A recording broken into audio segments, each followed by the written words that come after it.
चुनाव आयोग भी गजब करता है। एक ही परिवार में 269 वोटर और एक ही परिवार में एक ही छत के नीचे ठाकुर, सिंह, यादव, राय, मियां, पीटर, अग्रवाल, वर्मा, शाह, श्रीवास्तव, इतने सारे टाइटल के लोग एक ही छत के नीचे हैं और एक ही परिवार में 269 वोटर पाए गए हैं। भला ये कैसे हो सकता है कि एक ही घर में 269 मतदाता हों?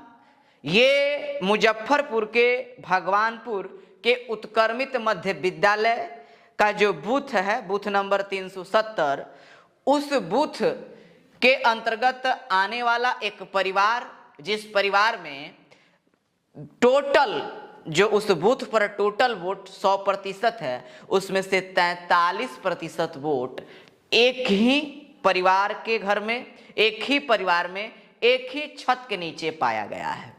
अब जरा सोचिए कि इलेक्शन कमीशन ऑफ इंडिया किस तरह से काम कर रहा है, चुनाव आयोग किस तरह से काम कर रहा है। इसके काम करने के पद्धति पर, काम करने के मापदंड पे सवाल खड़े हो रहे हैं।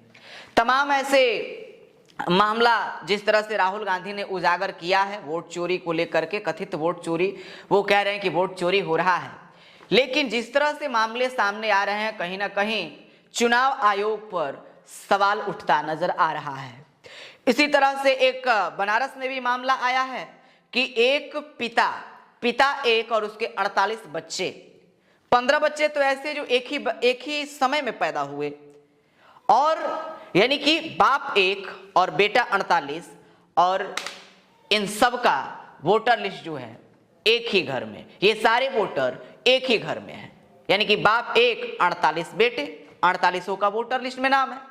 और मुझे मुजफ्फरपुर में, भगवानपुर में उत्क्रमित मध्य विद्यालय जो 370 बूथ है, उसके अंतर्गत आने वाला घर जो था उसमें 269 वोटरों की संख्या पर सवाल है। इसमें ठाकुर, सिंह, यादव, मियां, श्रीवास्तव, कई जाति के लोग एक साथ रहते हैं। यह संभव है क्या? चुनाव आयोग के इस तरह से काम करने के तरीके पर सवाल उठना लाजमी है।